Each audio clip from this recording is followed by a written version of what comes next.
Lincoln International Business School to just give you a formal welcome to the university. Many thanks, Daniel. So fantastic to see you. I have really one job this morning, which is to be really quick. I'm going to get out of your way. Maybe that's two jobs, I'm not really sure. But anyway, it's fantastic to see you all here. The sixth one already, that's incredible. I think it was 2016. We had one in Lincoln, and we had. I remember the one in 2018, I think, wasn't it? The one in Lincoln. So it's fantastic to welcome you back if you're coming back to Lincoln. And if you're here for the first time, I do hope you get a chance to see our wonderful city as well while you're here. It's a wonderful but also really important topic, I know, and some of the work that this is generating is going to have huge advantages for us. It's also part of a very successful department, and many congratulations to my colleagues on their recent ranking of second in the Guardian ranking. So this is high quality work that you're engaged in. I've been talking to some of you about the papers that you're presenting. I can't stay to listen to them, but I will catch up with you a bit later on because I'm doing the really important thing, which is joining you for the dinner of the Wigan Mighty this evening. So I will get a chance to meet as many of you as possible then. So I just wish you a very successful conference and good luck in discussion to you and your colleagues for the implementation. Take care. See you later.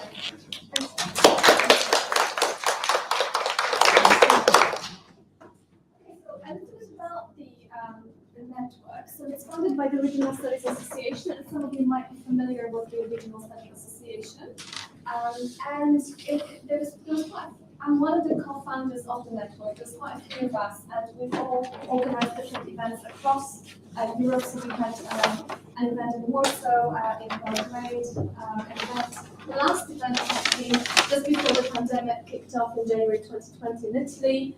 And we are planning another event in Warsaw in spring. So quite a few events happening, and the RSA has been very supportive with us actually, planning events and funding it, and also giving us extension for this because the conference was initially going to take place earlier. And I do have a welcome video from the Deputy Chief Executive from the RSA to play.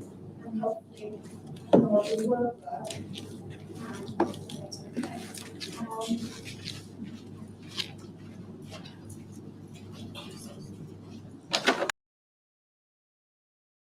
Good morning and a very warm welcome on behalf of the Regional Studies Association to today's MICaRD Research Network Conference. My name is Daniela Karl. I'm the Deputy Chief Executive at the Regional Studies Association. I'm sorry we cannot be with you in person in Lincoln today, and I'm particularly sorry that I will miss the morning plenary by the wonderful Professor Chambers. The MICaRD Research Network is one of 6 RSA research networks that we currently fund.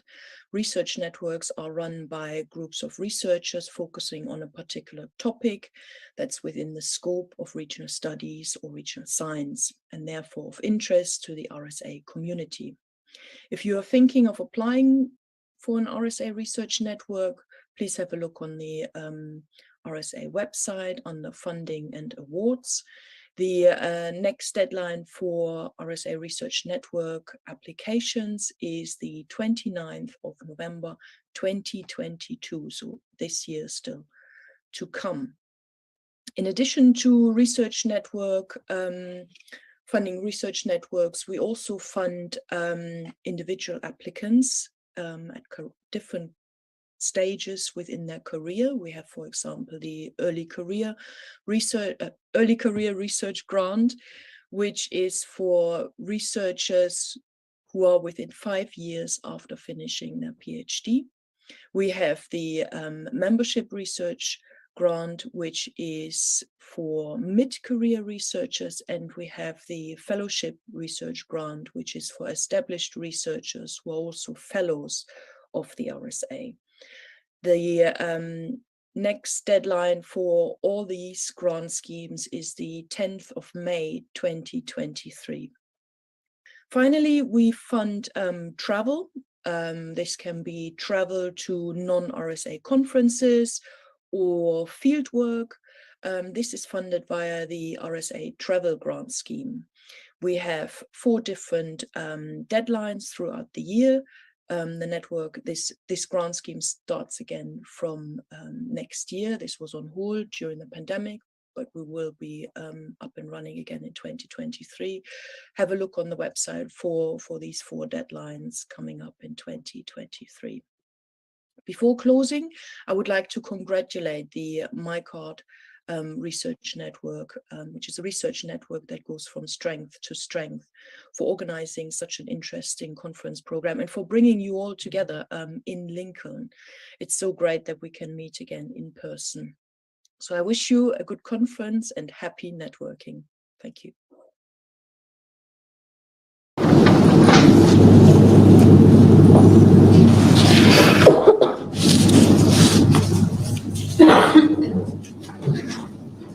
Okay, so just a few housekeeping bits and pieces. So the idea for the conference is really just to have as many of us having conversations and meeting, really, and hopefully we can carry on with dinner and through tomorrow.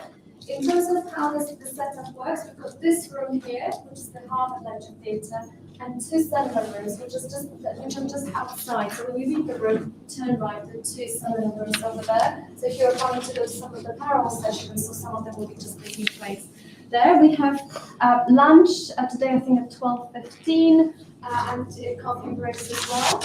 I have asked the coffee to be left there for some time, so if you need to kind of go and grab some coffee and pastry, do so. So they will be there for a few. I think this one is until 11:30. But if you want to buy something additional, there is a cafe just outside.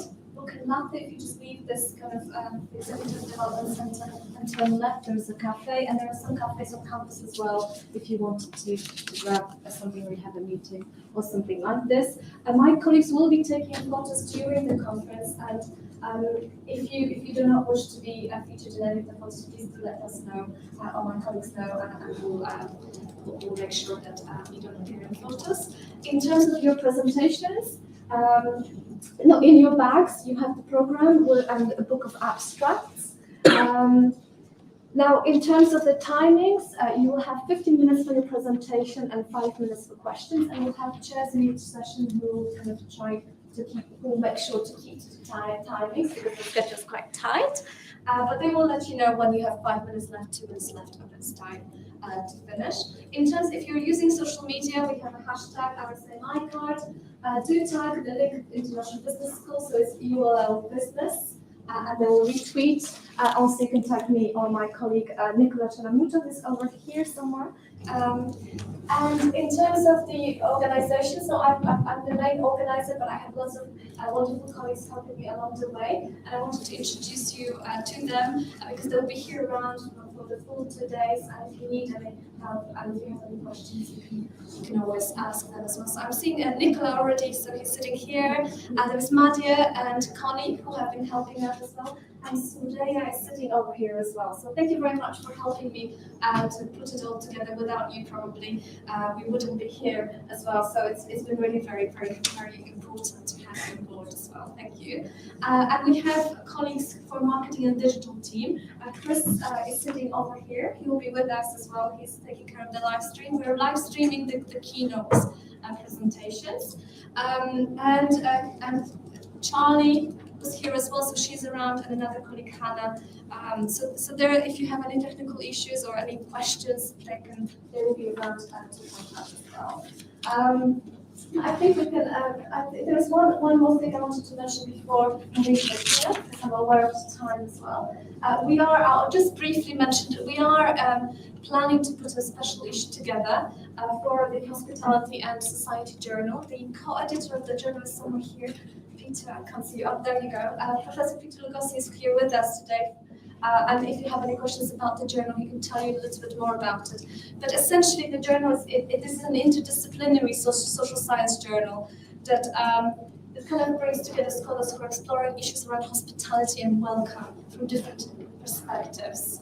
It's a critical hospitality journal. And what we're thinking is to have a closed call a special issue, which means that we'll be selecting papers and inviting presenters from the conference to submit to the special issue, and from them we'll select papers that will go in. So it's just for those who are presenting here. But if you have any questions, what we're planning to do, we'll be in touch with all of you after the conference with more details. What we really want to do is get a flavor of what your presentations are about, what are the kind of themes emerging, ideas emerging, connecting threads, and think about how we can then put it together and put a call out to all of you to invite you. Okay, I think now it's time for our keynote. Apologies for the delay. We had a bit of a technical problem earlier on, so we had to start with the data. But I have a great pleasure to introduce you to our first keynote speaker, Professor Donna Chambers. I met Donna many years ago, back when I was still a PhD student. I think we met at the Critical Tourism Studies Conference. And it's a conference that brings together scholars interested in the kind of interrogating social inequalities and kind of power structures in tourism in different contexts and different perspectives.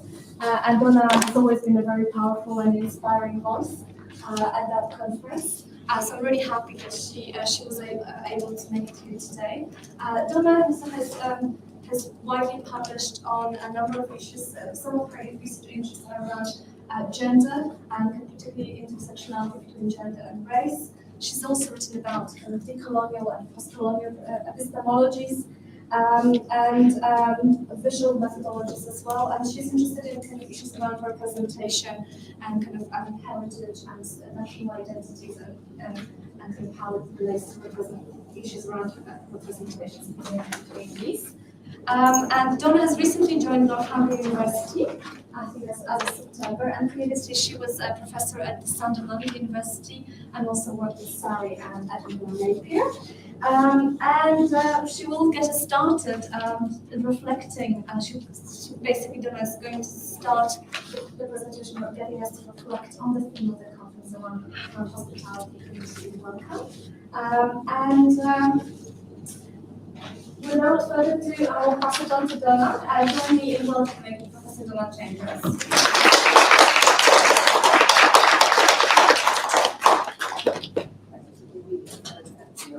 Yes, I will do that. Yeah.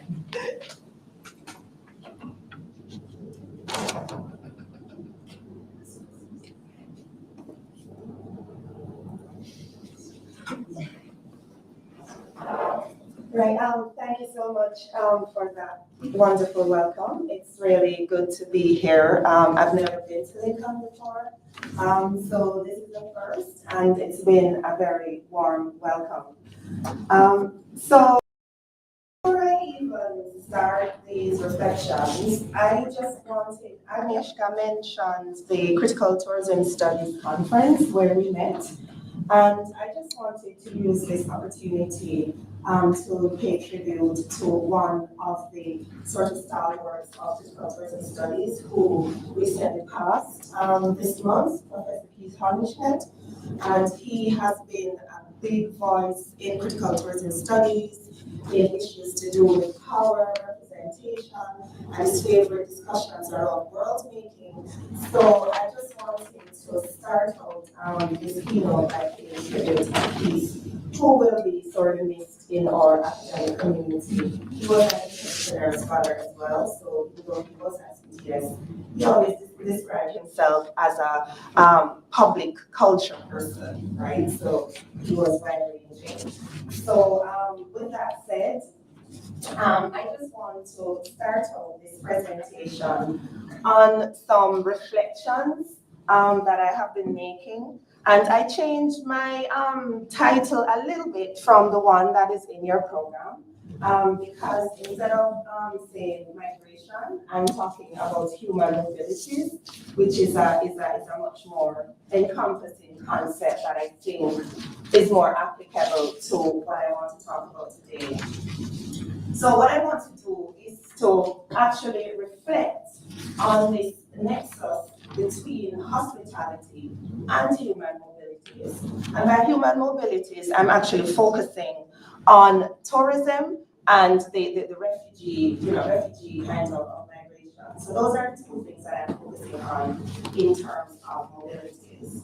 So I'm really using the concept of mobilities as this kind of umbrella term that Mimi Scheller has actually defined, who is one of the key scholars in terms of mobilities research.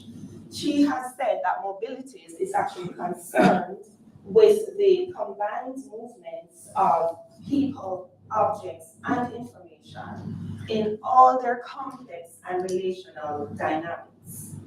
Mobilities is actually concerned with the relationship of these mobilities to associated immobilities, or what she calls moorings, including the political and ethical dimensions of uneven mobilities. So there are several questions that mobilities asks. It asks questions like, under what situations is it possible to move, to enter, to pass, or to wander, versus being able to stay, to dwell, or to reside, or to belong? Are these desired or coerced options? So I want to interrogate hospitality and human mobilities, but I want to do this through the prism of an ethics of love. But let me step back a bit here. It was summer 2015, and Europe faced what was then seen as a crisis of almost biblical proportions. Refugees were entering Europe from many countries of the global south, particularly Syria, which was engulfed in a civil war, but also from Eritrea, from Afghanistan, from Iraq as well, all of which faced their own economic and political turmoil. It was stated in 2015 that 1.3 million people sought refuge in Europe, and this was argued to be the biggest movement of people requesting asylum in a single year since World War II. Newspaper reports framed this movement of people as a crisis, as an invasion, and as an influx, all of which have very negative connotations. Yet fast forward 2022, and Russia invades Ukraine. A total of 7.4 million people fled Ukraine in a matter of weeks. And while this was also framed as a crisis, here the narrative was much more accommodating. It was much more benign. We heard how hardworking the Ukrainians were, and narratives of home were frequently associated with the Ukrainians. Witness the UK Homes for Ukraine scheme. And of course, unlike the black and brown refugees from the global south, the Ukrainians were seen as part of the European family. Guardian columnist Mustafa Bayumi noted in an article published on the 2nd of March 2022, and I'm quoting here, the BBC interviewed a former Deputy Prosecutor General of Ukraine who told the network, "It's very emotional for me because I see European people with blue eyes and blonde hair being killed every day." On France's BFM TV, a journalist stated this about Ukraine. "We're not talking here about Syrians fleeing the bombing of the Syrian regime backed by Putin. We're talking about Europeans living in cars that look like ours to save their lives." End of quote. So in this situation of mass human mobilities, in this dichotomy between acceptable and unacceptable refugees, it is rather difficult not to perceive this phenomenon in the context of racialized politics. Further, when we think about tourism in this context of human mobilities, many European countries are actually top tourist destinations and have strategies in place to welcome tourists. The number of tourists who can enter Europe from global south countries is limited due to several reasons, including, I would also argue, racialized politics. So here we see the complexity of human mobilities and how it can be racialized. For those who are white from Western countries, whether you are a tourist or a refugee, you are welcome in Europe.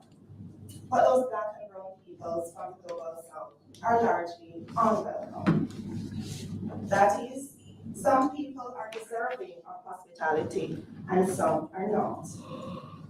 Indeed, prior to Muammar Gaddafi's downfall in 2011, the EU had financed the Gaddafi regime to stop refugees, largely who were using Libya as a transit route from the rest of Africa. So they financed Gaddafi's regime to stop these refugees from entering Europe using Libya as a transit zone. Gaddafi famously warned, and this struck fear, I'm sure, in the hearts of many European governments, if you don't pay, Europe will turn black. With regard to both tourists and refugees, hospitality seems to be conditional on and conditioned by whiteness. But I will return to this point a little later. Fundamentally, what I want to argue here is that what has been missing from the existing narratives of hospitality and human mobilities, remember I'm focusing here on tourism and migration as it relates to refugees, is a problematization of an ethics of love. While reflecting on this absence, I was drawn to the work of two key Black feminist writers, thinkers, academics, and poets, Bell Hooks and Audre Lorde. Now, both women wrote extensively on love, though from slightly different perspectives.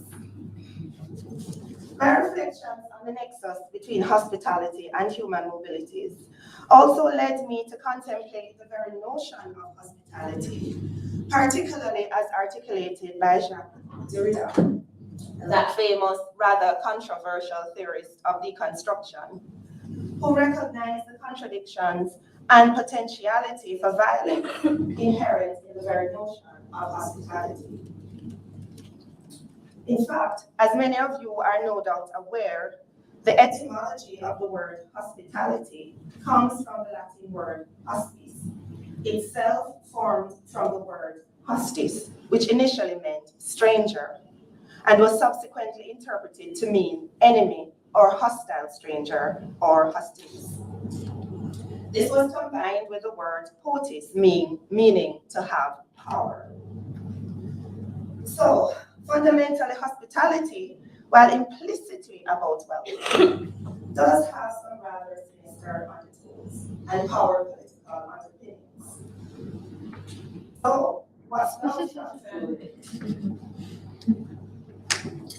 In this discussion, I hope to weave together a coherent, critical, interdisciplinary narrative which proposes the importance of integrating an ethics of love into understandings of hospitality and human mobilities.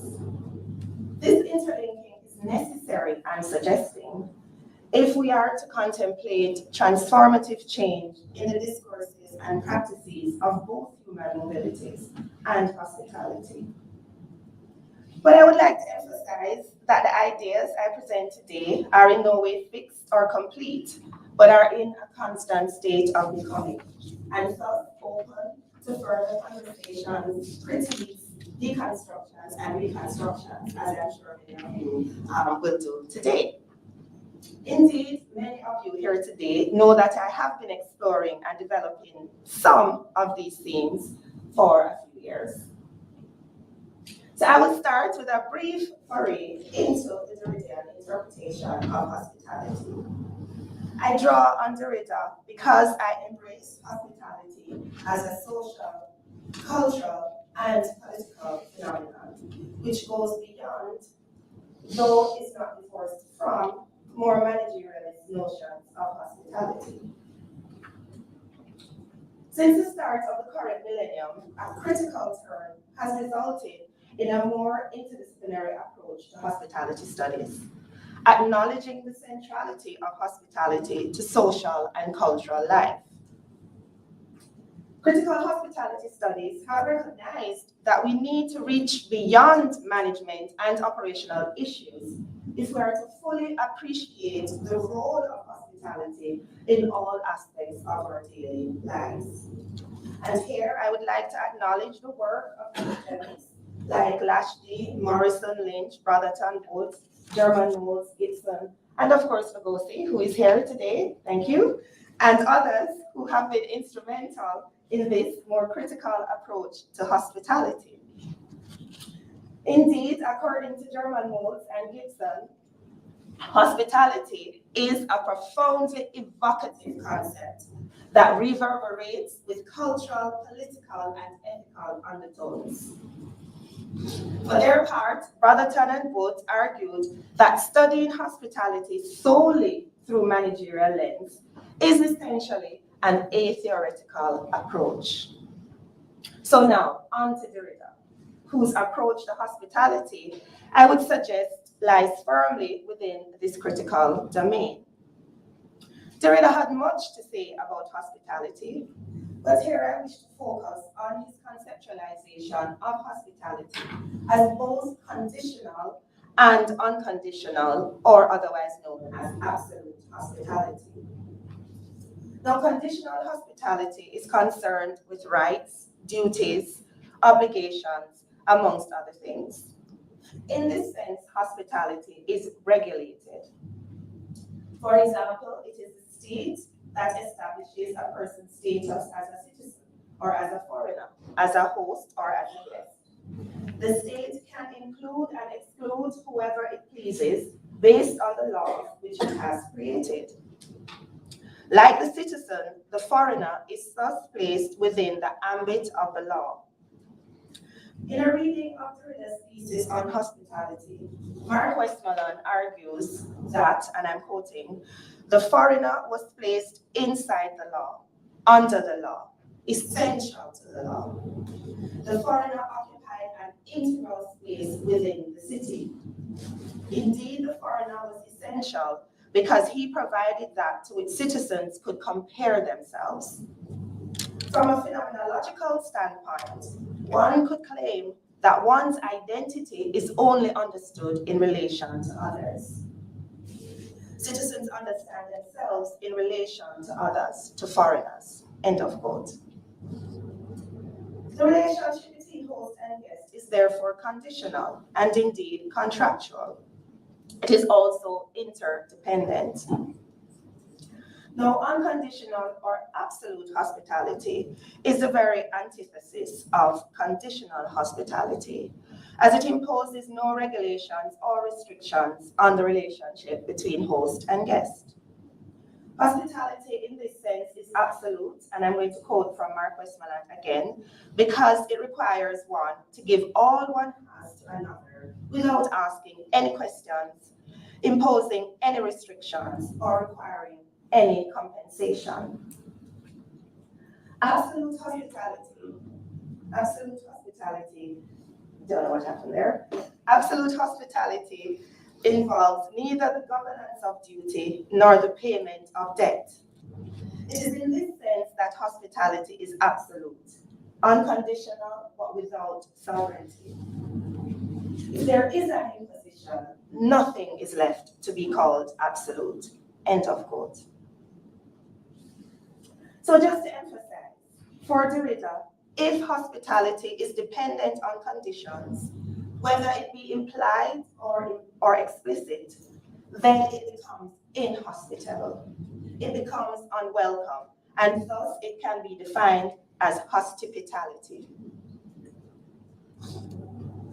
But there are, of course, some questions that arise from this absolute or unconditional notion of hospitality. If the host asks no questions of the guest, not even their name, does this not expose the host to threat, to violence? Does it not rob the host of agency and responsibility? Mark Westmoreland suggests that such violence would turn the home of the host inside out.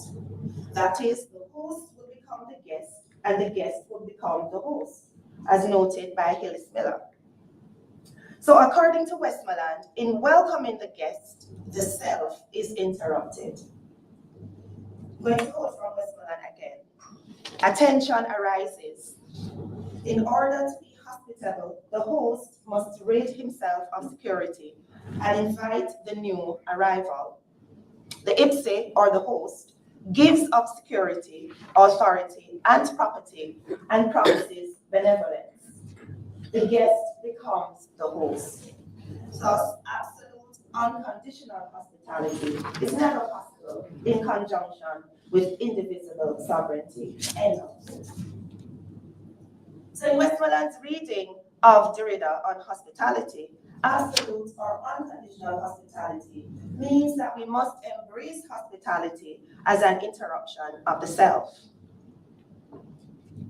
In the mainstream hospitality academy, Conrad Lashley appears to adopt the Derridean notion of unconditional or absolute hospitality when he states that hospitality is, and I quote, a fundamental and ubiquitous feature of human life, and hospitableness indicates the willingness to be hospitable for its own sake, without any expectation of recompense or reciprocity.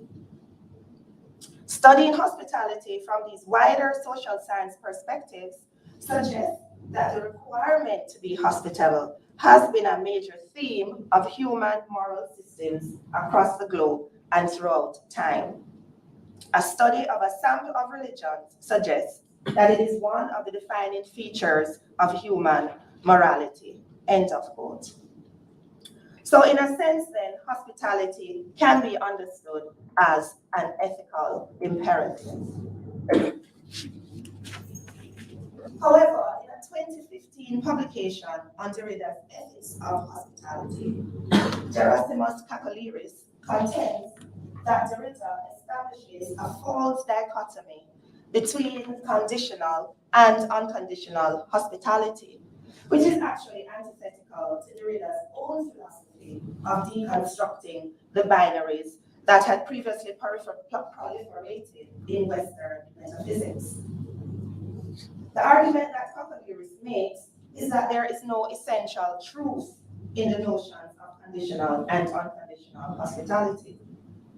Therefore, for Derrida to speak of hospitality using the notions of true, real, pure, as he applied to absolute hospitality, is actually paradoxical.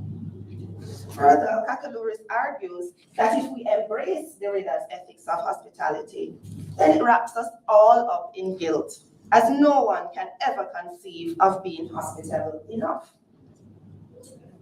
Further, Kakaliris speaks to the risk and violence that is inherent in unconditional hospitality. I'm quoting here. What Derrida seeks to overlook is that, in a sense, the more absolute the ethics of hospitality is rendered, the more unethical it becomes. By ordaining the unconditional welcome of the stranger beyond the possibility of any discrimination, pure or absolute hospitality can lead not only to the destruction of one's home, but also to the suffering or even death of the host, since the guest could, for example, be a murderer or invader.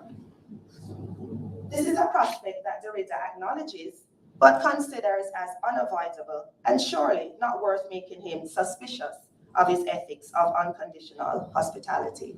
End of quote. It is evident, of course, that the host might also expose the stranger to risk and danger. It goes both ways. This critique by Kakaliris is interesting, as Derrida did indicate that unconditional hospitality represented an impossible ideal, and that hospitality was therefore always conditional. Let me return to the Ukrainian example. In several European countries, very limited conditions were attached to welcoming Ukrainian refugees. For example, a biometric passport or an identity document is often all that was required. However, in the case of the UK, many more conditions were attached. Yet these were not as stringent as that required for non-European refugees from the countries of the global south, that is the Black and brown peoples. Conditional hospitality appears to be the everyday reality of migrants who seek refuge. Similarly, we can say this about tourists. Although tourism is predominantly a leisure activity that people engage in freely, people from some countries are freer to traverse the globe as tourists than others due to political, economic, and other restrictions on their mobility. So when we think about these specific forms of human mobility, the question still remains: can hospitality ever be unconditional? And more importantly, should it be? And if so, how?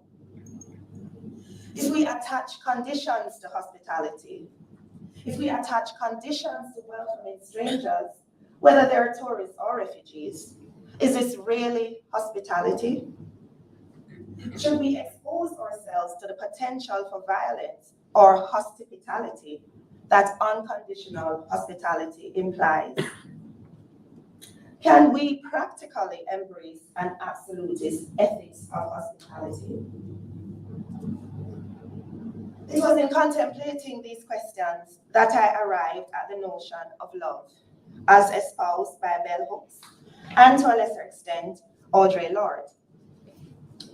Based on my understanding of love ethics, I have concluded that hospitality that is unconditional might indeed be desirable and possible, but it is only possible if this is rooted in an ethics of love.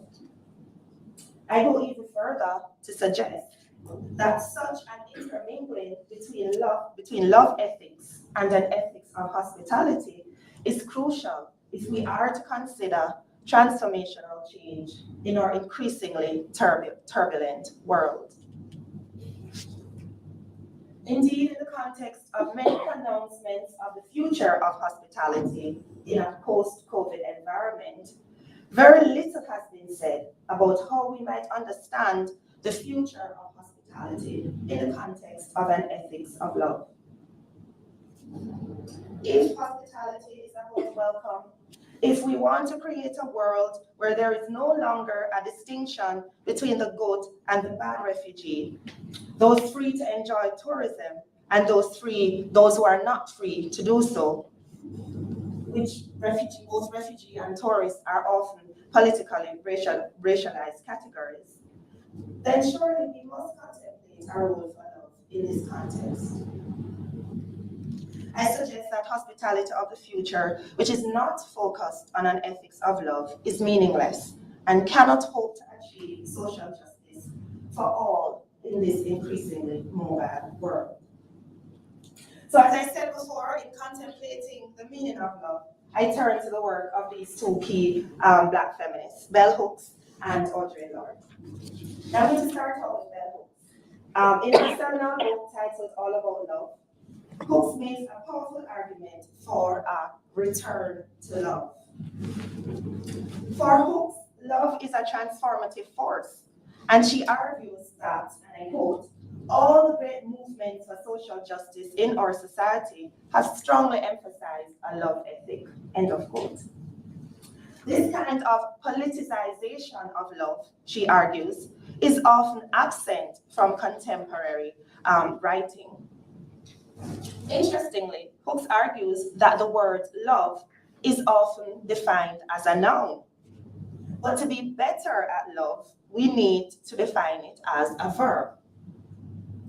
She draws on M. Scott Peck's book titled The Road Less Traveled and argues, and she quotes, that love is an act of will, namely both an intention and an action.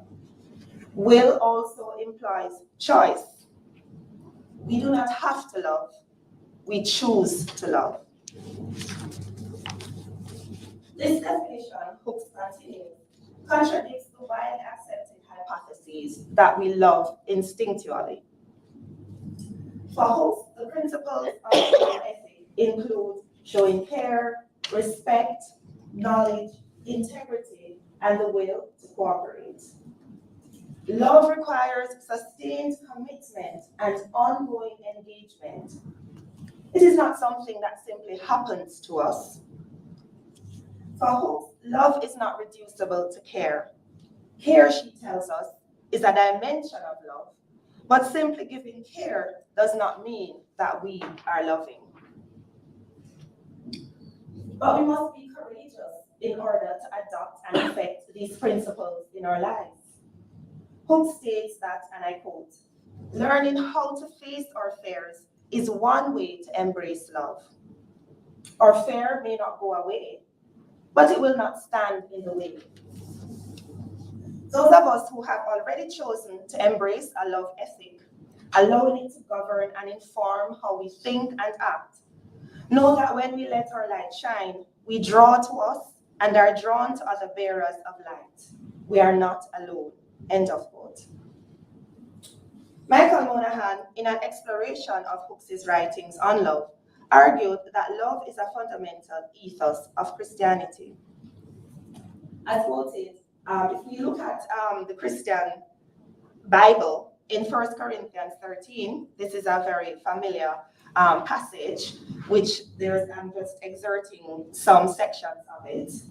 Love is patient, love is kind. It does not envy, it does not boast, it is not proud. It does not dishonor others. It is not self-seeking. It is not easily angered. It keeps no record of wrongs. Love does not delight in evil, but rejoices with the truth. It always protects, always trusts, always hopes, always perseveres. Love never fails. And now these three remain: faith, hope, and love. But the greatest of these is love. End of quote. Love is, of course, also central to other religions and other spiritualities. And then, even though she was influenced by Christianity, she was also influenced by many other religions. According to Monaghan, Hooks' perspective on love was not just theological, though, but it was also philosophical.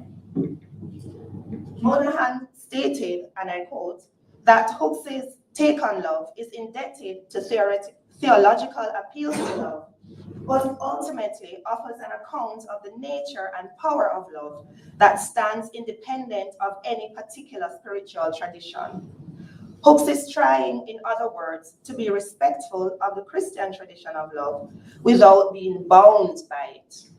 And in that sense, her work offers an important and distinct contribution to a theoretical account of how love that deserves philosophical attention.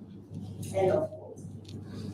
Monaghan continued that according to Hooks, what is needed then is a political movement that is revolutionary in its vision of creating a new world, yet is motivated by and directed towards an ethic of love, as opposed to power or self-interest. Monaghan indicates that for Hooks, love involves reciprocity. Genuine service, I'm quoting from Monaghan, not only demands that I acknowledge and respect your subjecthood in serving you, but that my own subjecthood is made even more clear to me in the way that you, in loving me back, honor and serve me. Now, Audre Lorde, the other black feminist writer that I mentioned before, she also wrote a great deal about love. Although unlike Hooks, we do not have Lorde's ruminations on love in any single article or book. Lorde's understanding of love is found dispersed throughout her writings and underpins much of her poetry. Unlike Hooks, Lorde locates love in the erotic. The erotic, she contended, is the personification of love in all its aspects. For Lorde, the erotic is fundamental to spiritual and political imagination. It is within the erotic that Lorde felt much of our power, imagination, and vision rested. It is within the erotic that transformational change emerges. According to Laura Grattan, who wrote on Lorde's Poetics of Love in the context of the movement for Black lives, by rooting love in the erotic, Lorde taps into its transformative power. Quoting Lorde, we have been raised to fear the guests within ourselves. We remain loyal and obedient to institutions defined by hierarchical power and profit, and thus alienate our desires to a structure that is not based on human need. End of quote. For Lord, the erotic is not exclusively, it's not really about so much about sex, lust, or desire, but it's fundamentally about deep and intense emotional connections, which she argues many women have suppressed in the context of patriarchal and heterosexual wellness. And we must embrace the erotic, i.e. these emotional connections, this intensity, this love, if we are to be liberated from oppression. So while Lord saw love as rooted in the erotic, and Hooks perceived love as more in the realm of the spiritual, both envisioned love as a powerful, liberatory, transformative, and transforming force. Importantly, neither of these two women denied the pain, the risk, the violence that is inherent in love, but believed it's important that we not let the pain of love overcome its transformative and liberatory power. So what does the concept of love, defined as a verb, defined in a more active sense, defined as a choice, remember, we choose to love. What does this mean for the discourse and practice of hospitality within the context of human mobilities? How can we apply this liberatory and transformational ethics of love to contemporary practices of hospitality and human mobilities as social and cultural forces? Perhaps one way to illustrate the importance of an ethics of love in the context of hospitality is to provide an example of a context in which love is absent. A context in which the principles of a love ethic, i.e. care, respect, knowledge, integrity, and the will to cooperate are absent. A situation where, according to Hooks, there is lovelessness. A context where lovelessness exists because of power imbalances, which lead to exploitative relationships between host and guest. A context where, recalling my earlier mention of the work of Mark Westmoreland, the home of the host is turned inside out. That is, the host becomes the guest and the guest becomes the host. A context where, in welcoming the guest, the self is interrupted. So I want to explore lovelessness very briefly because I know the time is running out, right? Within the context of a film that illustrates the complexities in the relationship between host and guest. Between white female sex tourists who are the guests and local black men who are the hosts in post-colonial contexts. I use an example of tourism as a form of human mobility and a key setting within which hospitality occurs. As according to Lashley, Lynch, and Morrison, hospitality as a social lens, quote, has considerable potential for analytical development to explore myriad forms of macro-level structures and mundane practices of interaction in an array of settings, end of quote. So in white female sex tourism, primarily middle-aged women from Western countries travel to post-colonial countries in the global South to engage in sexual relations with normally young black men, often perhaps derogatively termed as beach boys, rent-a-rastas, or cowboys. Inarguably, one of the first tourism articles about female sex tourism, Pruitt and Lafont suggest that, quote, these women are able to explore more dominant roles in the tourism relationship due to their economic and social status, which invests them with an independence that translates into power and control over these men, end of quote. However, in their study, Pruitt and Lafont failed to articulate a theory of race, which might provide a useful explanatory framework for the source of the women's economic and social power, especially in the context of these post-colonial hospitality settings. Now, I'm using film because film, media, and other forms of cultural production is a key approach to understand how representation and politics operate as interlocking structures of power. And there I'm quoting from Gross.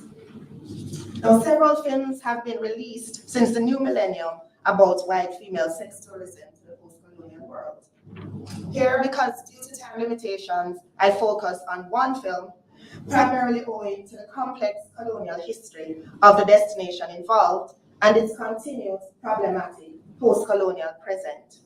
Now, the name of the film is Paradise Love, and it was set in the East African country of Kenya, this film was first screened at the Cannes Film Festival in 2012, and it went on general release in 2013. Now, Paradise Love is the first in a trilogy of films by Austrian director Ulrich Stiel, and recounts the story of a German middle-aged divorced woman, Teresa, who is played by Austrian actor Marguerite Tissel. Teresa, who is the main protagonist of the film, travels to Kenya for the first time for a holiday, but willingly initiates a series of sexual encounters with several local men, ostensibly to find romance, to fill the emptiness in her life occasioned by her divorce and a challenging teenage daughter. Now, Kenya's colonial history can be said to have started with the European scramble for Africa in the late 19th century, and with its declaration as a British colony in 1920. Now, just over 2 decades later, overt resistance to British colonial rule emerged in the form of the Mama movement, which staged a series of violent liberation struggles until independence was declared in 1963. Hence, the colonial history of Kenya is steeped in violent struggles to unseat its colonial master and to gain its independence. Now, today, Kenya might be considered to be one of the more developed countries in Africa, although there is also severe poverty and unemployment. Kenya has also suffered from major political and economic turmoil, which has also affected the country's development. Now, in Kenya, agriculture is the mainstay of the economy, although tourism also plays a significant role. In Paradise Love, there is no indication of the political historical period within which the film was set. Indeed, here the political environment in the country is more of a subtext, although we are provided with an insight into the poverty which pervades the lives of the Kenyans. So in my analysis of this film, several themes emerge, but I only have time to discuss two in this presentation. These themes, I argue, represent manifestations of lovelessness within these hospitality settings. Now, the first theme is around the exoticization of the Black male body, and the second is around the spatialization of whiteness. While my focus here is on this film and this particular post-colonial context, I also discuss, where appropriate, any resonances with the other form of human mobility, which is the subject of my presentation when I mentioned the refugee situation. I will now discuss each of these two themes in turn. So the first theme was around the exoticization of the Black male body, and I call that eating the other. In the film, post-colonial Black male bodies are exoticized and objectified by the white women from the outset. Not long after the main protagonist, Teresa, arrives in her holiday resort in Kenya, she meets a white female sex tourist at the hotel bar. The conversation between the two women is as follows. Now, I hope that everybody can read that, including people who are joining online. I'm going to leave you to read that exchange between the two women for a few seconds.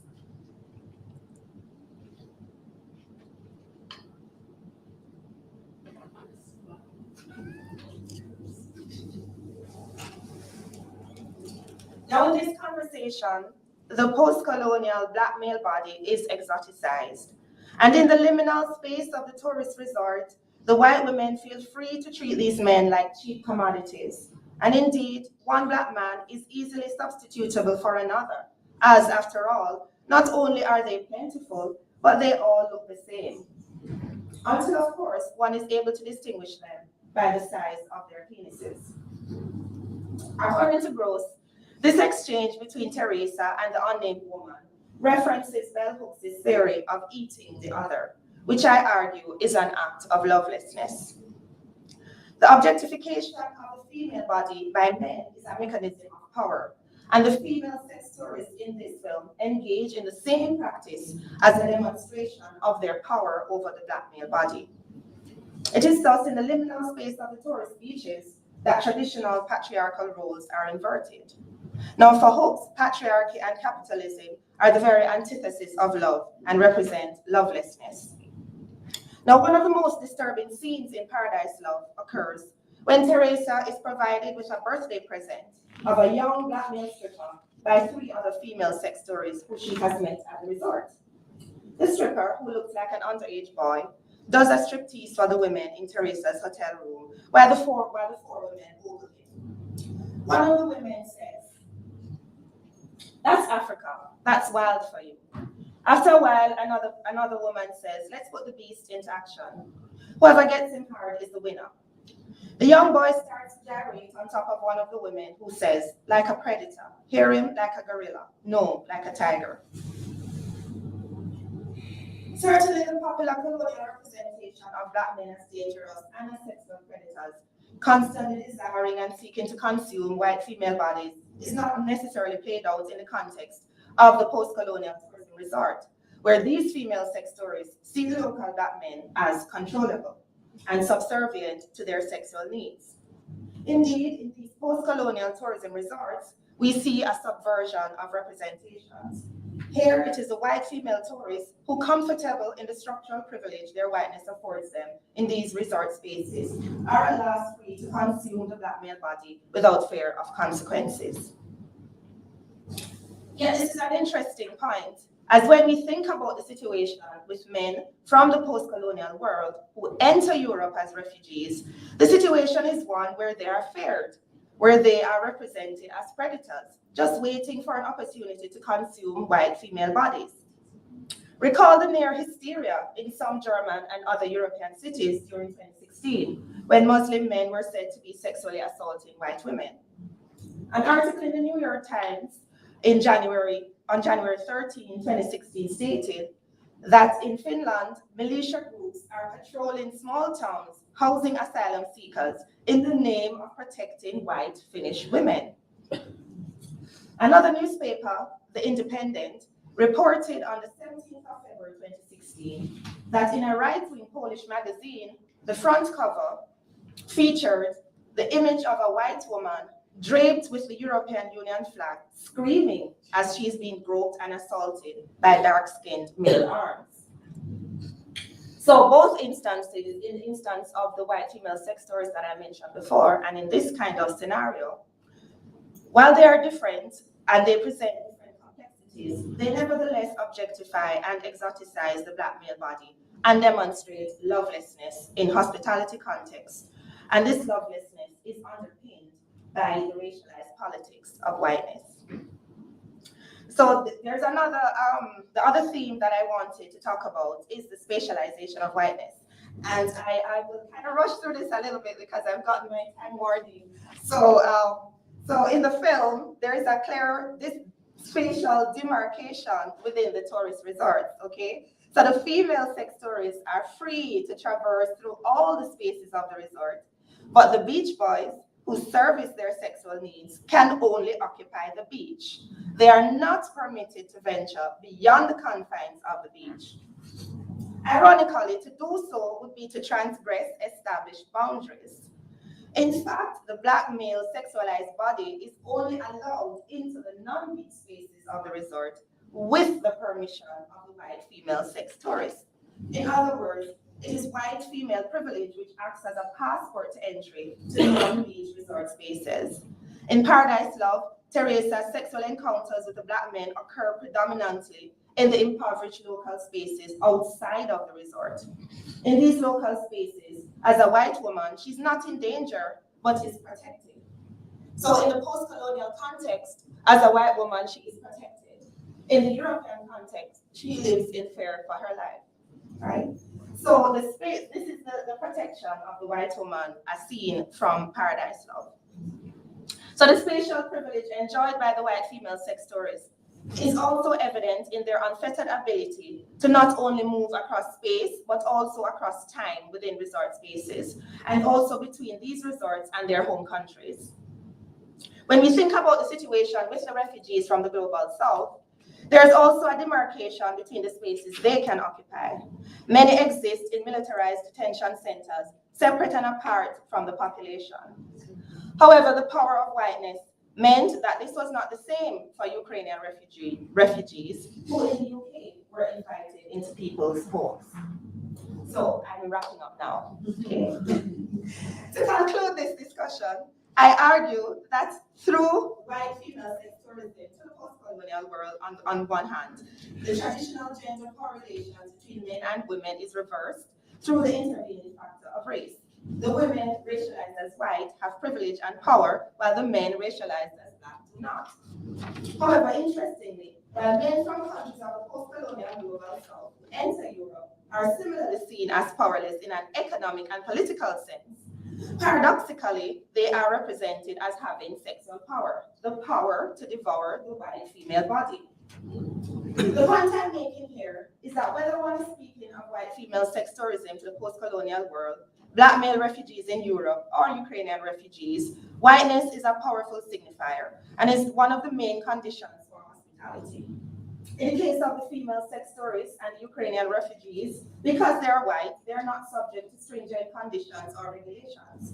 The white female sex tourists exist in a touristic enclave that is outside the law. Recall here the women in Paradise Love engaging in a pornographic act with an apparently underage boy.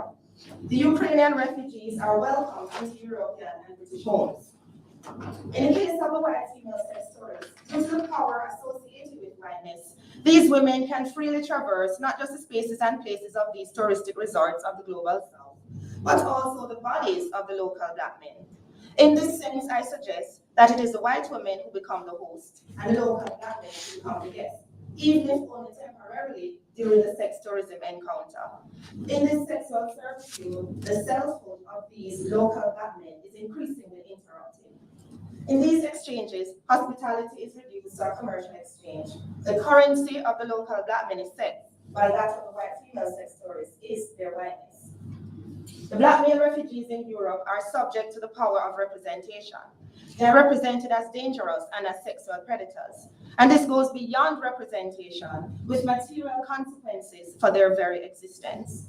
So in both scenarios, whiteness is associated with power and control and conditions hospitality. In the context of both forms of hospitality, the inherent power relationship is one that is devoid of love. It is loveless. I contend that to end these exploitative relationships in these two forms of human mobilities, we need to, as Bell said, return to love. And while love can include the erotic, as Lord argued, it cannot be reduced to this. Love involves a deep emotional connection between people that can occur when we liberate ourselves from the power of whiteness. We need to envision a world of hospitality where relationships between hosts and guests, including here tourists and refugees, are transformed such that there is dignity, care, and respect for self and for others. Only thus can we have a world in which hospitality is seen as a liberatory force and not one of exploitation and lovelessness.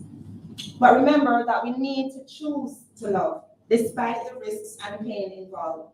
I argue that this return to love is no longer an option, but a necessity in our contemporary world of pandemics, climate emergencies, increasing social injustices, and the list goes on. Speaking of the power of love should not be seen, according to Hooks, as something for the naive, the weak, the hopelessly romantic. To the contrary, love is a political act, an act of liberation, with material consequences for how we practice hospitality in the context of human mobilities, including in post-colonial contexts. But we need to understand that as a practice, there is no end to love. It is a continuous process that is always in a state of becoming. I must end, of course, with an excerpt from the seminal text, All About Love. When love is present, the desire to dominate and exercise power cannot rule the day. Love returns us to the promise of everlasting life. When we love, we can let our hearts speak. Thank you.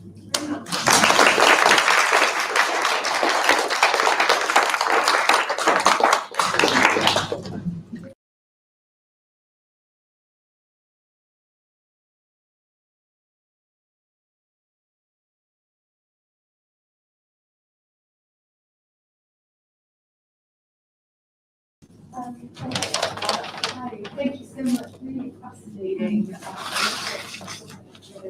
Just a quick question. I just wonder, how would you, could you explain in terms of the portrayal of white women in the European sense as kind of, to what extent is the kind of existing patriarchy in that society make white women victims, portrays them as victims in a sense, just how that plays into the conversation as well, because there seems that there's a little bit of a lack of agency as well for white women in that context. So how does that kind of fit in?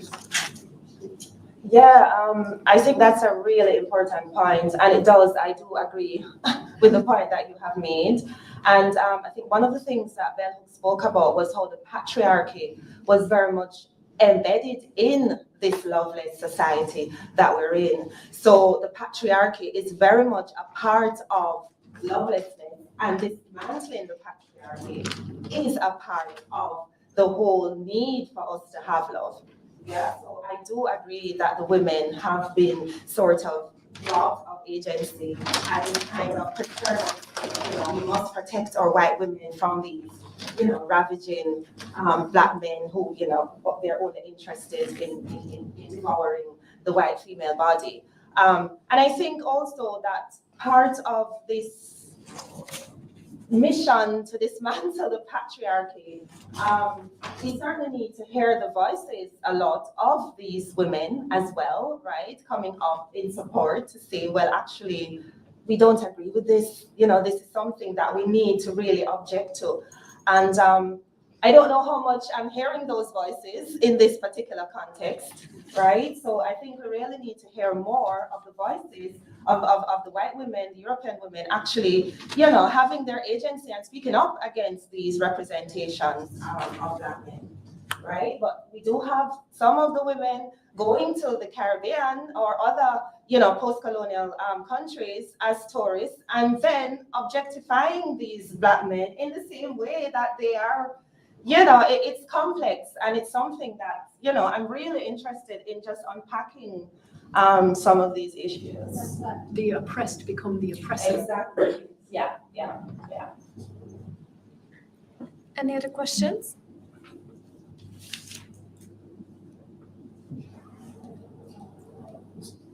Thank you for your presentation, Don.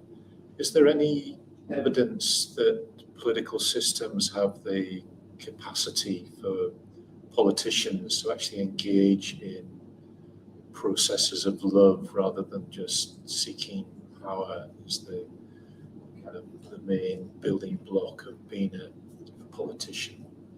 Yeah, if there is, I fail to see it. And that's why we're talking about these things. That is why we're trying to push this. We're seeing all sorts. I don't even want to go into all the things that are happening in the world today. But I think that this is something that we really need to be talking to. We're talking to academics in this room. It's like preaching to the converted sort of thing, right? So I think it's about pushing, and I'm very much engaged in activism. I don't think academics should just sit in these ivory towers, no pun intended with the ivory. But I think that we really need to be going out there and talking to our policymakers and our politicians. And that is something that I think is a key part of our jobs as academics, or roles as academics. And we're pushing this out in different groups because we don't see it happening in politics. And that's why I would argue we're in the mess that we're in today. Thank you. I think this is a nice way of finishing the keynote presentation with a call for action and activism. Thank you very much, everyone. Thank you, Donna, for